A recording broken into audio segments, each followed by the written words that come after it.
प्यारे साथियों, आपका अपना एक्टिव सॉल्यूशन क्लास में स्वागत है। आज हम इस वीडियो में बात करेंगे मैट्रिक बोर्ड परीक्षा के लिए जो मैथ के जितने भी फार्मूला यहाँ से बन रहे होंगे आपके चैप्टर से, तो यहाँ से आपके जो 10 से 15 नंबर जो होते हैं यहीं से पूछे जाते हैं। और ये भी जानेंगे कि इसका पीडीएफ कैसे डाउनलोड करेंगे। ठीक है, तो आपको वीडियो में बने रहना है। चलिए, हम ज़्यादा समय नहीं लेंगे आपका। तो यहाँ पर पहला आपका फार्मूला निकल कर आता है पहला चैप्टर से कि यूक्लिड विभाजन एल्गोरिथम क्या होता है। तो यूक्लिड अगर विभाजन एल्गोरिथम की बात करें तो यहाँ से एक फार्मूला निकल कर आता है ए बराबर बी क्यू प्लस आर। यानी अगर आपसे क्वेश्चन कैसे पूछा जाएगा, कहेगा जैसे कि आपको दे देगा 26 और 28 दे देगा और कहेगा कि इसका एचसीएफ ज्ञात कीजिए यूक्लिड विभाजन परिमिका से। तो आपको क्या करना है, तो आपको यहाँ से करना है, जैसे कि आपको 26 और 28 दिया हुआ है तो आपको यहाँ पर क्या करना है, 28 में 26 से क्या करना है, भाग देना है आपको रफ पर। ठीक है, उसके बाद आपको ये कितना मरतबा में कट जाएगा, तो 8 का 24। ठीक है, 24 और ये हो गया 2। उसके बाद इसको 8 यहाँ पर लाएंगे और ये 4 दूना 8 यानी कट गया। तो इसको फिर हम क्या करेंगे, यूक्लिड विभाजन परिमिका के एल्गोरिथम से हम क्या करेंगे, इसको सजाएंगे। तो ए बराबर जो हम क्या रखेंगे, ए बराबर हम यहाँ पर 26 को रखेंगे, ए बराबर 26 को रखेंगे। उसके बाद यानी भाजक को रखेंगे। उसके बाद हम क्या रखेंगे, बी को रखेंगे। बी क्या होता है, तो भाजक होता है। तो भाजक क्या हो जाएगा, 8 गुने भागफल को रखेंगे। फिर भागफल को, तो भागफल हमारा 3 निकल कर आया और फिर शेषफल जो हो जाएगा 2 निकल कर आया है। ठीक है, शेषफल यहाँ पर दे सकते हैं 2 निकल कर। उसके बाद फिर हम क्या करेंगे, इसको फिर सजाएंगे। जब तक कटेगा नहीं उस तरह से हम क्या करेंगे, उसको सजाते चलेंगे। फिर हम 8 को रखेंगे। उसके बाद क्या हो जाएगा हमारा, क्या रखेंगे 8, उसके बाद 2 रखेंगे यहाँ पर, उसके बाद 4, उसके बाद प्लस शेषफल हमारा 0 आ गया। ठीक है, तो इस परिमिका से जो होगा इस प्रकार से बनेगा। तो यहाँ पर 2 जो हो जाएगा आपका, अगर बात करेंगे तो 2 जो हो जाएगा 2, यहीं एचसीएफ बराबर आपको लिख देना है 2, इसी प्रकार से। ठीक है, तो इस प्रकार से आपको यूक्लिड विभाजन परिमिका पूछा जाएगा। अब यहाँ पर देखेंगे कि भाज्य जो हो जाएगा ए हो जाएगा, भाजक जो हो जाएगा बी हो जाएगा, भागफल जो हो जाएगा क्यू हो जाएगा और शेषफल जो हो जाएगा आर हो जाएगा। ठीक है, तो इस फार्मूला को आपको याद कर लेना है। ठीक है, से एग्जाम में काफ़ी हेल्पफुल मिलेगी। उसके बाद यहाँ पर हम बात करेंगे दूसरा, पहली संख्या गुने दूसरी संख्या बराबर क्या होता है, एचसीएफ गुने एलसीएम गुने एचसीएफ। यानी पहली संख्या अगर ए दिया रहेगा, ठीक है, अगर का दूसरी संख्या 10 दिया रहेगा और ये 5 दिया जाएगा एचसीएफ और उसके बाद ये 4 दिया रहेगा, कहेगा कि पहली संख्या यहाँ से ज्ञात कीजिए। तो आपको इस फॉर्मूला से ज्ञात कर लेना है। ठीक है, उसके बाद यहाँ पर हम बात करेंगे तीसरा जो दिया है, कह रहा है यहाँ से तो क्वेश्चन कई बार पूछे जाते हैं आपसे और पूछे गए हैं। ठीक है, कह रहा है कि प्राकृत संख्या, प्राकृत संख्या क्या होती है, गिनती की संख्या को प्राकृत संख्या कहते हैं। ठीक है, उसके बाद कहेगा कि इसका छोटी संख्या क्या होती है, तो छोटी संख्या 1 होती है।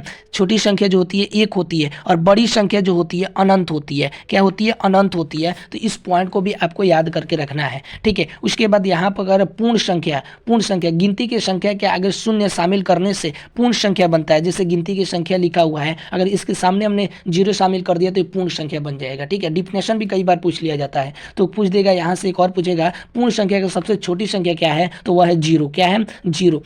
सबसे बड़ी संख्या तो अनंत। ठीक है, तो यहाँ से ये क्वेश्चन पूछा जाता है। ठीक है, उसके बाद कहते हैं कि सम संख्या, सम संख्या क्या होता है, 2। कह रहा है कि 2 जो 2 से पूरा पूरा कट जाए उसे हम क्या कहते हैं, सम संख्या कहते हैं। क्या कहते हैं, सम संख्या। जैसे 2, 4, 6, 8, 10 ऐसे जो होता है सम संख्या कहलाता है। क्वेश्चन यहाँ से पूछेगा सम संख्या का व्यापक रूप क्या होता है, तो 2m होता है। क्या होता है, 2m होता है। कैसे 2m होता है, 2m जो है यहाँ पर प्राकृत संख्या है। क्या है, प्राकृत संख्या है। जैसे 2 गुने m, कोई प्राकृत संख्या 1 ले रहे हैं तो 2, तो यहाँ पर जो हो जाएगा 2 हो जाएगा। तो क्वेश्चन आपसे कई बार ये भी पूछा जाता है। ठीक है, उसके बाद सम संख्या के बड़ी संख्या भी आपसे, छोटी संख्या भी पूछ लिया जाता है तो 2 होता है। विषम संख्या, विषम संख्या क्या होती है, जो 2 से पूरा नहीं कटे। ठीक है, जैसे 1, 3, 5, 7 ऐसे जो हो जाते हैं, क्या हो जाते हैं, विषम संख्या हो जाता है। जैसे कि 1 जो हो जाएगा, 1 जो हो जाएगा छोटी संख्या, 1 जो हो जाएगा यहाँ पर ये छोटी संख्या हो जाता है विषम संख्या का। इसका व्यापक रूप क्या होता है, तो इसका व्यापक रूप जो होता है वो होता है 2m + 1, 2m + 1। तो इसको याद रखना है, कई बार फार्मूला के साथ साथ व्यापक रूप भी पूछा जाता है। ठीक है, उसके बाद यहाँ पर कह रहा है कि भाज्य संख्या, भाज्य संख्या क्या होती है, जो एक और खुद के सिवा किसी अन्य संख्या से कट जाए उसे हम क्या कहते हैं, भाज्य संख्या। जो खुद से भी कटेगा और दूसरे भी संख्या से कट जाएगा तो वह जो हो जाएगा भाज्य संख्या कहलाएगा। और क्वेश्चन पूछा जाता है भाज्य संख्या, सबसे छोटी भाज्य संख्या क्या है, तो यहाँ पर 4 होता है। क्या होता है, 4 होता है।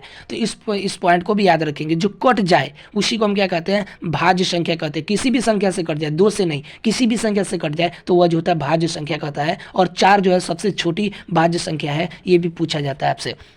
उसके बाद अभाज्य संख्या जो एक और खुद के सिवा किसी अन्य से नहीं कटे, यानी एक से कटेगा और स्वयं से कटेगा तो वही जो हो जाएगा अभाज्य संख्या कहलाता है। और जैसे अभाज्य संख्या एक जो होता है, ये क्या होता है, अभाज्य संख्या होता है। ठीक है। और एक जो है ये क्या होता है, ये भाज्य संख्या नहीं है, अभाज्य संख्या। ये कई बार पूछा गया आपसे। ठीक है। तो यहाँ से उसके बाद परिमेय संख्या, वैसी संख्या जिसे p/q के रूप में लिखे, तो यहाँ से परिमेय संख्या भी पूछ लिया जाता है। जैसे p/q में कोई दे रहेगा और कहेगा कि इनमें से कौन परिमेय संख्या है। ठीक है, कौन संख्या अगर रूट के अंदर रहेगा, ठीक है, उसके बाद रूट के अंदर से कुछ निकल जाएगा, जैसे 4 के 2 निकल जाएगा, 9 से अगर 3 निकल जाएगा, तो ये जो हो जाएगा हमेशा परिमेय संख्या हो जाएगा। और गिनती की संख्या, प्राकृत संख्या, पूर्ण संख्या, पूर्णांक संख्या, उसके बाद ये सभी जो होते हैं परिमेय संख्या होते हैं। ठीक है। जैसे कि 1 मान लीजिए तो प्राकृत संख्या है, तो इसके नीचे 1 तो छुपा हुआ है ना, तो ये परिमेय संख्या कहलाते हैं। ठीक है, तो इस पॉइंट को भी याद रखना है। 0 भी एक जो है परिमेय संख्या है। उसके बाद अपरिमेय संख्या, वैसी संख्या जिसे p/q के रूप में नहीं लिखा जाता है, ठीक है, परिमेय संख्या कहलाता है। रूट और पाई दोनों जो है परिमेय संख्या है। कई बार क्वेश्चन पूछा जाता है पाई क्या है, तो पाई अपरिमेय संख्या है। क्वेश्चन को याद रखेंगे। ठीक है, पाई जो है हमेशा अपरिमेय संख्या होता है। और यहाँ पर एक बात और बता दें आपको कि परिमेय संख्या और अपरिमेय संख्या और अपरिमेय संख्या का जोड़, ठीक है, जोड़, घटाव, गुणा और भागा, ये हमेशा जो होता है क्या होता है, अपरिमेय संख्या होगा। अगर एक परिमेय संख्या दिया रहे और एक अपरिमेय संख्या दिया रहे, तो उसका जोड़, घटाव, गुणा, भागा अगर में दिया रहे तो हमेशा जो होता है वो अपरिमेय संख्या ही कहलाता है। जैसे कि यहाँ पर देखेंगे 2 + √3, तो एक परिमेय है और एक अपरिमेय है और प्लस दिया हुआ है, तो हमेशा अपरिमेय होगा। तो इस पॉइंट को आपको याद करके एग्जाम में काफ़ी हेल्पफुल मिलेगी। उसके बाद कह रहा है कि अभाज्य संख्या, कई बार क्वेश्चन पूछा जाता है, जिसका मौसा जो होता है 1 होता है, वहीं अभाज्य संख्या गलत, जैसे 5 और 7, ठीक है, और 2 और 3, ठीक है, तो ये जो होता है अभाज्य संख्या कहलाता है। ठीक है, इसको भी याद करके आपको रखना है। उसके बाद द्विघाती, अब बहुपद से भी क्वेश्चन पूछा जाता है। ठीक है, द्विघात बहुपद का व्यापक रूप क्या होता है। द्विघात बहुपद का, पहले तो अगर एक घाती रैखिक बहुपद का अगर पूछे तो रैखिक बहुपद का तो ये होता है ax प्लस ना, क्या होता है, ax प्लस b होता है ना, ax प्लस रैखिक बहुपद का व्यापक रूप होता है। अगर पूछ दे रैखिक समीकरण क्या होता है, तो ax प्लस b बराबर 0, तो 0 मिला देंगे तो समीकरण हो जाएगा। ठीक है, उसके बाद द्विघात बहुपद का व्यापक रूप क्या होता है, तो ax² plus bx plus c होता है। अगर इसमें अगर द्विघात समीकरण का व्यापक रूप क्या होता है, तो 0 होता है, तो इसको भी याद रखना है। ठीक है, उसके बाद त्रिघाती बहुपद का व्यापक रूप होता है a q plus b x plus c plus d. अगर समीकरण पूछ दे तो बराबर 0 दिया रहेगा तो उसको हम मारेंगे। ठीक है, ऑब्जेक्टिव में पूछा जाता है आपसे और सब्जेक्टिव में निकालने के लिए पूछा जाता है। और शून्यकों का योग बराबर, शून्यक जैसे अल्फा प्लस बीटा बराबर क्या होता है, क्वेश्चन पूछ दीजिएगा शून्यकों का योग कैसे पूछेगा, जैसे कि आपको दिया रहेगा, कोई संख्या दिया रहेगा, ठीक है, और कह रहा है कि अल्फा इतना और बीटा इतना है, तो शून्यकों का योग क्या होगा, तो अल्फा बीटा का मान जो हो जाएगा यहाँ पर दिया रहेगा। ठीक है, दिया रहेगा तो आपको इस फार्मूला पर अल्फा प्लस बीटा बराबर जो होता है, अल्फा प्लस बीटा बराबर -b/a होता है। ठीक है, उसके बाद शून्यकों का गुणनफल होता है c बराबर a होता है। तो कई बार फार्मूला भी क्वेश्चन पूछ दिया जाता है ये। ठीक है, फार्मूला से भी उठाकर पूछ दिया जाता है। उसके बाद alpha plus beta plus gamma बराबर क्या होता है, -b/a होता है। Alpha into beta, beta into gamma, gamma into alpha बराबर जो होता है c/a होता है। ठीक है, क्या होता है, c/a होता है। Alpha into beta into gamma बराबर जो होता है -d बराबर a होता है। तो इस पॉइंट को भी याद करके रखना, एग्जाम में कई बार आपको फार्मूला भी सीधे पूछ लिया जाता है। ठीक है, उसके बाद यहाँ से तो क्वेश्चन भर भर के पूछा जाते हैं आपसे। कहेगा कि a1 बटा A1 बटा A2 बराबर B1 बटा B2 और C1 बटा C2, अगर ये इस समीकरण में क्या होगा, अरैखिक संपाती होगा। कैसे, कभी ये क्वेश्चन दे देता है, ठीक है, दे देगा और पूछेगा इसकी हल कितनी होती है, तो हल जो होती है अनगिनत होती है। अगर पूछ दे लेख कितना होती है, तो संपाती लेख होती है और संगत होती है। तो ये क्वेश्चन ऐसे भी पूछ दिया जाता है। अगर पूछ दे A1 बटा A2 not equal to B1 बटा B2 है, तो उसका आलेख कैसा होगा, तो ये प्रतिच्छेदी होती है। उसके बाद इसका हल क्या होता है, इसका हल क्या होता है, तो इसका कितना हल होता है, तो एक हल होता है और कैसी होती है और संगत होती है। तो ये कई बार आपके एग्जाम में ऐसे भी पूछ दिया जाता है, ठीक है, तो आपको याद कर लेना है। उसके बाद A1 बटा A2 बराबर B1 बटा B2 not equal to C1 बटा C2 अगर कहें, तो ये जो है आलेख जो होता है हमेशा समानांतर होता है और इसका कोई हल नहीं होता और ये असंगत होता है, ठीक है, असंगत होता है। संगत किसका होगा, संगत जो होगा दोनों तीनों बराबर रहेगा, ठीक है, और एक कोई कटर रहेगा, तो ये दोनों का संगत होगा और इसका असंगत होगा, ठीक है। उसके बाद संपाती जो होता है, जैसे ये दोनों संपाती है तो इस ट्रिक से भी याद रखेंगे संपाती होगा, ठीक है। अगर यहाँ पर देख रहे हैं प्रतिच्छेदी तो प्रतिच्छेदी होगा, ठीक है। असमानांतर तो यहाँ पर भी हम दो लाइन है तो इसको समानांतर रखेंगे, ठीक है। तो ऐसे भी याद कर सकते हैं ट्रिक से। चलिए आगे बढ़ते हैं, हम आगे बढ़ते हैं। यहाँ पर क्या कर रहा है, यहाँ पर दिया हुआ है विवेचर और विवेकतर। ये कई बार आपके एग्जाम में काफ़ी पूछे जाते हैं, ठीक है। कई बार क्वेश्चन दे देगा कि विवेकतर इतना है तो ये इसका फॉर्मूला से निकालना होता है, ठीक है। और कई पूछ देता है कि यदि b बराबर B² माइनस 4AC हो तो इसका क्या कैसा होगा, तो ये मूल क्या होगा इसका, तो मूल जो होगा वास्तविक होगा और सम्मान होगा। क्या होगा, वास्तविक और सम्मान होगा, ठीक है। उसके बाद अगर बात करेंगे, दूसरा दिया हुआ है B² माइनस 4AC और 4AC जीरो जो होगा जीरो से बड़ा होगा। अगर जीरो से बड़ा होगा तो मूल जो होगा वास्तविक होगा और असमान होगा, ठीक है, मूल वास्तविक और असमान होगा। उसके बाद यहाँ पर भी पूछ दिया जाता है आपसे कि B² माइनस 4AC अगर बड़ा है, ठीक है, जीरो से बड़ा है तो ये जो था मूल जो था वास्तविक नहीं होगा, ठीक है। तो इस फॉर्मूला को आपको याद करके रखना है, ठीक है। उसके बाद आगे चलेंगे हम। यहाँ पर दिया है द्विघाती सूत्र। द्विघाती सूत्र कई बार क्वेश्चन आपसे दिया जाता है और पूछा भी जाता है। तो आपके ए दे देगा और बी दे देगा और सी दे देगा, पूछेगा कि द्विघाती समीकरण से इसको हल करें, तो फॉर्मूला याद रहेगा तब ना। उसके बाद ठीक है, तो यहाँ पर दे दें एक्स बराबर फॉर्मूला होता है minus B minus root under B² minus 4AC बटा 2A होता है। उसके बाद द्विघाती सूत्र अगर y का फॉर्मूला निकालना, x का अलग होता है और y का अलग होता है, ठीक है। अगर x का कहे तो दोनों में माइनस रहेगा और y में कहे तो ये माइनस रहेगा, उसके बाद प्लस रहेगा। तो इस फॉर्मूला से आपको निकाल लेना है, ठीक है। और ये दोनों का निकालना होता है, एग्जाम में दोनों का पूछा जाता है।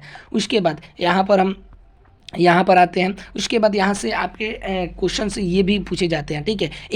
एनवा पद क्या होगा, तो इसका सूत्र भी कई बार पूछ दिया जाता है। तो an बराबर जो होता है वह क्या होता है, an बराबर जो होता है a plus into n-1 into D जो होता है, ये एनवा पद जो निकालने का सूत्र होता है, ठीक है। उसके बाद यहाँ पर Sn निकालना भी होता है, तो इस फार्मूला से आपको निकालना होगा, ठीक है। उसके बाद S निकालना होगा तो इस फार्मूला से निकालना होता है आपको, ठीक है। यहाँ पर A जो होता है वो प्रथम पद होता है, Sn जो होता है योग निकालना होता है आपको, ठीक है। तो योग जो होता है अंतिमवा पद होता है और डी जो होता है सार्वंतर होता है और एन जो होता है पदों की संख्या होती है। तो आपको इस फॉर्मूला को याद कर लेना है, ठीक है, ताकि आपको एग्जाम में काफ़ी हेल्पफुल मिलने वाला है।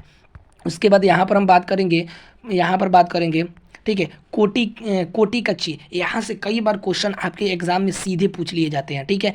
कैसे क्वेश्चन पूछ देगा कि प्रथम चीज जैसे -4 और क्या देगा +2 दे देगा। पूछेगा ये किस पाद में है, ये किस पाद में है, ठीक है। तो ये किस चतुर्थांश में भी है, ऐसे पूछता है, ठीक है। तो आपको प्लस माइनस और प्लस देखना है। तो पहले देख लेते हैं, प्रथम पद में जो है वो प्लस होता है, क्या होता है, प्लस होता है। और दूसरे पद में जो होता है माइनस, पहले एक्स को लिया जाता है, एक्स को, और ये वाई है, ठीक है। तो पहले एक्स, उसके बाद जो होता है प्लस, ठीक है। उसके बाद तीसरा जो होता है माइनस होता है और चौथा जो होता है प्लस माइनस होता है, ठीक है, प्लस माइनस होता है। तो यहाँ पर अगर बात करेंगे द्वितीय पद जो होता है, द्वितीय पद में अगर बात करेंगे, ठीक है, अगर पूछ दे कि माइनस यहाँ पर दिया हुआ है प्लस दिया हुआ है, तो इसमें हम खोजेंगे कि माइनस प्लस किसका होता है भाई, तो माइनस प्लस जो होता है तो दूसरा पाद क्या होता है, तो लिखेंगे द्वितीय पाद में है। तो ऐसे एग्जाम में पूछ दिया जाता है आपसे, तो इस पॉइंट को भी आपको याद करके रखना है, ठीक है।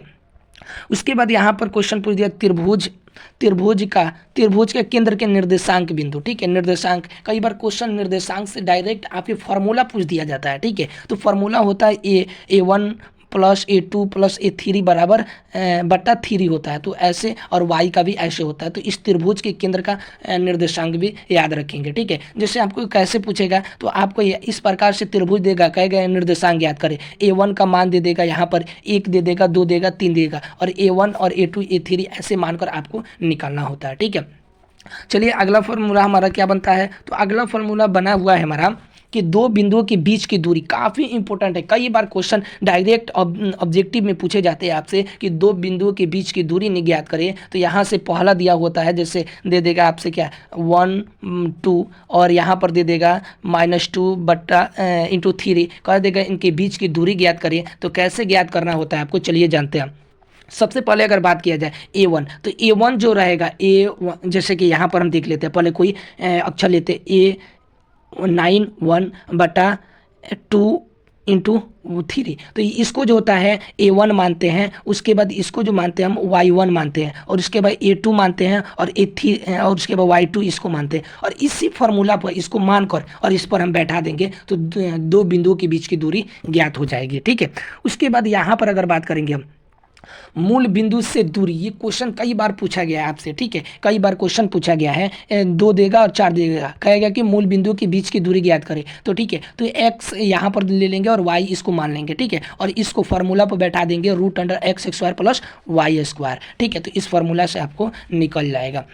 इसके बाद यहाँ पर हम बात करेंगे मध्य बिंदु का निर्देशांक। मध्य बिंदु का निर्देशांक भी क्वेश्चन पूछा गया है आपसे कि मध्य बिंदु का निर्देशांक ज्ञात कीजिए। और ये जो होता है आपको y1 x1 x2 y1 y2 ये दिया हो रहता है, ठीक है। तो इसको आपको निकालना होता है, तो आपको यहाँ पर भी याद रखना है, ठीक है। उसके बाद कह रहा है विभाजन सूत्र। विभाजन सूत्र से तो कई बार क्वेश्चन डायरेक्ट आपके एग्जाम में पूछ दिया गया है, और यहाँ से फॉर्मूला भी आपके एग्जाम में भी पूछा गया है, ठीक है। और यहाँ पर M1 और M1 उसके बाद x1 और x2 ये सभी दिया रहता है, आपको विभाजन सूत्र पर बैठाकर निकाल देना होता है, ठीक है। कहेगा कि विभाजन सूत्र से ज्ञात कीजिए, तो आपको विभाजन सूत्र का फॉर्मूला याद कर लेना है, ठीक है।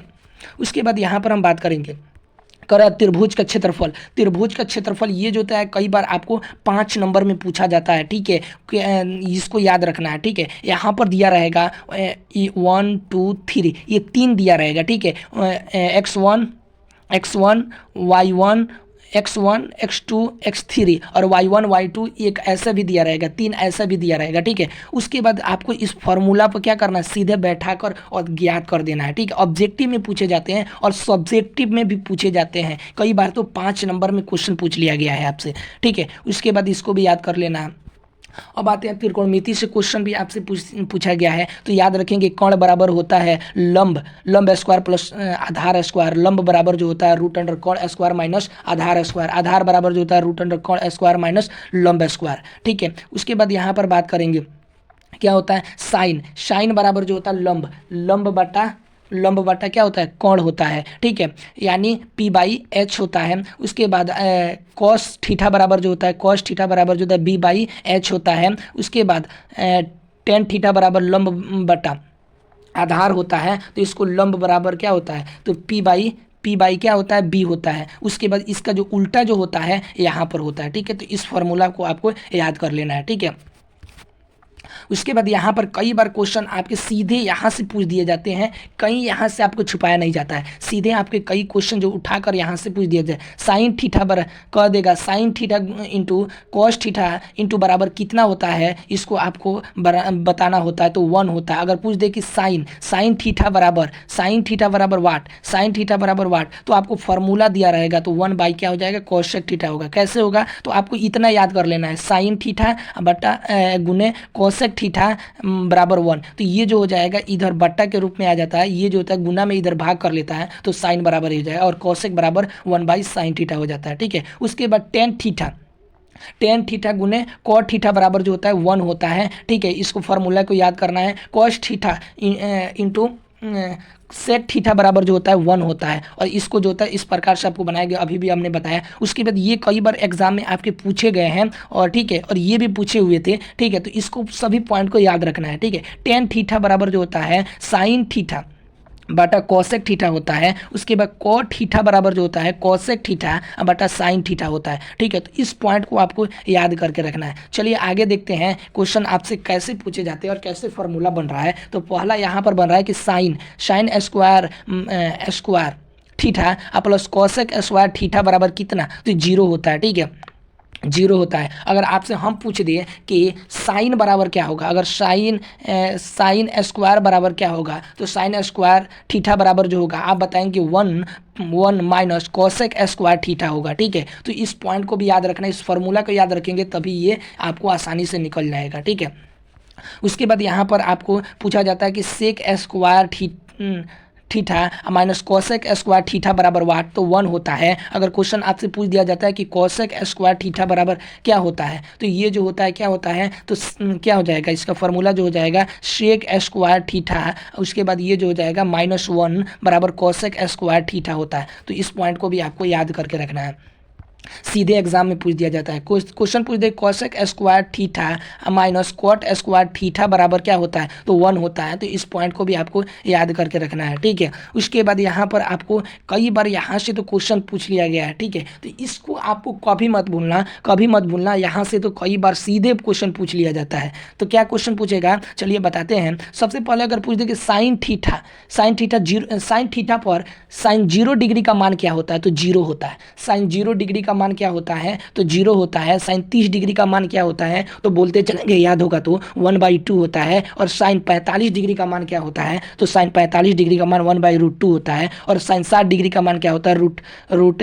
3 जो होता है 2 होता है। और साइन 45 का मान जो होता है वो साइन 90 डिग्री का मान जो होता है 1 होता है, ठीक है। तो इसको आपको याद कर लेना है, ठीक है। कह दे कि कोसेक 0 डिग्री का मान जो होता है 1 होता है, कोसेक 30 डिग्री का मान √3/2 होता है। उसके बाद कोसेक 45 डिग्री का मान 1/√2 होता है। और कोसेक 60 डिग्री का मान 1/2 होता है। और कोसेक 90 डिग्री का मान 0 होता है, ठीक है। तो इस फॉर्मूला को आपको याद कर लेना है, ठीक है। और यहाँ पर देखिए कैसे करना है आपको, पहले तो इस आपको साइन के अगर याद कर लेंगे, साइन का अगर पूरा फॉर्मूला याद हो जाएगा तो इसको हम उल्टा कर देंगे, जिससे क्या हो जाएगा, तो हमारा कोसेक के निकल जाएगा। क्या निकल जाएगा, तो महोदय हमने देखा कि कोसेक के निकल जाएगा। उसी प्रकार से अगर हम बात करेंगे कि अगर 10, ठीक है, 10 का अगर फार्मूला का याद कर लेते हैं, अगर इसको हम क्या कर देंगे, उल्टा कर देते हैं, तो कोसेक का निकल जाता है, ठीक है। तो इस फार्मूला को आपको देखकर अच्छी तरह से याद कर लेना है। और भाई ये फार्मूला कहाँ से मिलेगी, तो ये फार्मूला आपको लेने के लिए क्या करना पड़ेगा, तो हमारे टेलीग्राम को जो चैनल है, जो लिंक डिस्क्रिप्शन बॉक्स में दिया गया है, वहाँ से आप क्लिक करेंगे तो सीधे टेलीग्राम में पाएंगे। अगर आपके पास टेलीग्राम नहीं होगा तो आप डाउनलोड कर लेंगे, ठीक है। और वहाँ पर देखेंगे ASC क्लासेज जो होगा आपके अंदर जो जाएगा, उसमें जो जाएगा ये PDF दे दिया जाएगा। आप डाउनलोड करके वहां से आपको पूरा फार्मूला को याद कर सकते हैं, 1 भी रुपया नहीं देना पड़ेगा, ठीक है। कह रहा वृत्त का क्षेत्रफल क्या होता है, वृत्त का क्षेत्रफल πr²। कई बार क्वेश्चन पूछा गया वृत्त का क्षेत्रफल, फार्मूला से सीधे कहता है वृत्त का परिमाप क्या होता है, 2m क्या होता है, 2πr होता है, ठीक है, वृत्त का परिमाप। अर्धवृत्त का क्षेत्रफल क्या होता है, तो वृत्त का क्षेत्रफल के आधा जो होता है अर्धवृत्त होता है, ठीक है। उसके बाद करता है अर्धवृत्त का परिमाप क्या होता है, तो वृत्त का आधा जो हो जाएगा, जैसे कि वृत्त का हमने परिमाप पढ़ा, वृत्त का परिमाप क्या होता है, 2πr होता है। तो इसका आधा अगर करेंगे तो 2 से 2 कट जाएगा, तो πr हो जाएगा, ठीक है। उसके बाद इसको याद कर लेना है। उसके बाद अगर पूछ दे अर्धवृत्त का परिधि क्या होता है, तो अर्धवृत्त का परिधि होता है πr + 2r, ठीक है। तो इस पॉइंट को भी आपको याद करके रखना है। उसके बाद यहाँ पर क्वेश्चन पूछ दे त्रिज्याखंड का क्षेत्रफल। कई बार क्वेश्चन आपसे डायरेक्ट पूछ दिया जाएगा, ठीक है। थीटा का मान दिया रहेगा, थीटा का मान जैसे कि मान लिया जाए आपको कितना दिया रहेगा, 100 दिया रहेगा, ठीक है। और r का मान दिया रहेगा, तो यहाँ से पूछेगा त्रिज्याखंड का क्षेत्रफल निकाले, तो आपको फार्मूला होता है θ/360 इंटू क्या होता है, इंटू x πr²। तो ये जो होता है त्रिज्याखंड का क्षेत्रफल होता है, ठीक है।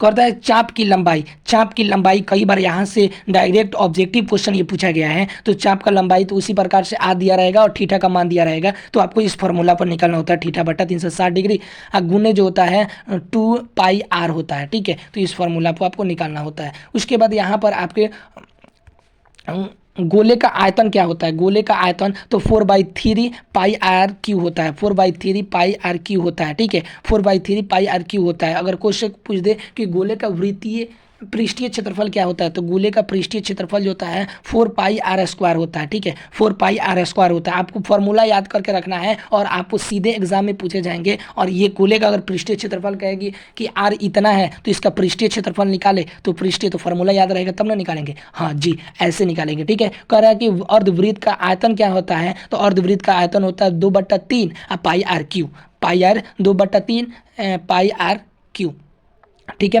उसके बाद यहाँ पर पूछ दे कि अर्धवृत्त का पृष्ठीय क्षेत्रफल क्या होता है 2πr², ठीक है। उसके बाद अर्धवृत्त का पृष्ठीय क्षेत्रफल क्या होता है 3πr क्यू होता है, ठीक, r² ना होता है, r² होता है। तो इस पॉइंट को याद करके रखना है, ठीक है। तो आपको बता ही दिए कि आपको कैसे लेना है आपको पीडीएफ, तो पीडीएफ आपको टेलीग्राम के ज्वाइन होकर वहाँ से ले लेना है, ठीक है। और वेलन का आयतन क्या होता है, वेलन का आयतन होता है πr²h, πr²h। उसके बाद वेलन का वक्र पृष्ठीय क्षेत्रफल क्या होता है 2πrh होता है, 2πrh होता है। उसके बाद यहाँ से आपको हो जाएगा, कह रहा है कि वेलन वक्र पृष्ठीय क्षेत्रफल क्या होता है, वेलन का वक्र पृष्ठीय क्षेत्रफल जो होता है 2πr × r+h, तो ये जो होता है वेलन का कुल पृष्ठीय क्षेत्रफल होता है, ठीक है। कह देगा शंकु का आयतन क्या होता है, तो 1/3πr² होता है। तो इसको भी याद करके रखना है। कहे कि शंकु का वक्र पृष्ठीय क्षेत्रफल क्या होगा, तो शंकु का वक्र पृष्ठीय क्षेत्रफल होता है πrl होता है। शंकु का पृष्ठीय क्षेत्रफल क्या होता है πrl प्लस जो होता है πr² होता है। तो इसको भी आपको याद करके रखना है, ठीक है। उसके बाद यहाँ पर कहा गया है कि वर्ग का क्षेत्रफल क्या होता है, तो भुजा स्क्वायर, वर्ग का परिमाप 4 गुना भुजा, वर्ग का विकर्ण √2 गुने भुजा, आयत का क्षेत्रफल लंबाई गुना चौड़ाई, आयत का परिमाप 2 × लंबाई प्लस चौड़ाई, और आयत का विकर्ण √ लंब स्क्वायर प्लस आधार स्क्वायर। क्या होता है ना लंब यानी l² प्लस b²। इसको भी आयत का विकर्ण आपको फॉर्मूला पूछे जाएंगे डायरेक्ट एग्जाम में, काफ़ी हेल्पफुल मिलेगा। ऑब्जेक्टिव क्वेश्चन सॉल्व करने में होगा, उसके बाद प्लस सब्जेक्टिव तो हो ही होगा, ठीक है। तो आपको दोनों के लिए आपको फॉर्मूला को याद कर लेना है, ठीक है। उसके बाद यहाँ से आपको पूछा गया है कि घन का आयतन क्या होता है, तो भुजा क्यू होता है, घन तो घन का आयतन क्यू, क्यू याद रखेंगे। घन का वक्र पृष्ठीय क्षेत्रफल 4 गुने भुजा स्क्वायर, 4 गुने भुजा स्क्वायर। घन का पृष्ठीय क्षेत्रफल क्या होता है, तो पृष्ठीय क्षेत्रफल होता है 6 गुने भुजा स्क्वायर, 6 गुने भुजा स्क्वायर। घनाभ का आयतन क्या होता है, तो घनाभ का आयतन होता है l गुने b गुने h, लंबाई गुने चौड़ाई गुने ऊंचाई, ठीक है। उसके बाद कहते हैं कि घनाभ का कुल पृष्ठीय क्षेत्रफल क्या होता है, तो 2 × l गुने b, l गुने b। उसके बाद क्या होता है l गुने b प्लस b गुने h, उसके बाद प्लस h गुने l होता है। तो इसको भी आपको याद करना है, घनाभ का पृष्ठीय क्षेत्रफल, ठीक है। उसके बाद घनाभ का विकर्ण क्या होता है, तो √l² plus b² plus h²। तो आपको भी इसको याद कर लेना है, ठीक है। उसके बाद यहाँ पर अगर बात करेंगे, आपको यहाँ पर ख़त्म हो गया, ठीक है। उसके बाद आपको यहाँ तक हमने फार्मूला बता दिए, ठीक है। और यहाँ तक आपके यहाँ से कम 10 से तो 15 नंबर आपको यहाँ से ऑब्जेक्टिव और सब्जेक्टिव तो यहाँ से कम तो आपको 10 नंबर यहाँ से सॉल्व हो जाएंगे, ठीक है। उसके बाद ऑब्जेक्टिव तो यहाँ से बहुत हेल्पफुल मिलने वाला है, ठीक है। तो आपको यह पूरा याद कर लेना है। और आपको बता दिए कि टेलीग्राम चैनल में जुड़ जाइएगा, आपको PDF मिल जाएगा। और भी हमने क्या करना, और भी विषय बाकी है, नॉन हिंदी, हिंदी, उसके बाद ये संस्कृत, ऐसे सभी विषय का हम PDF फ्री में देने वाले हैं।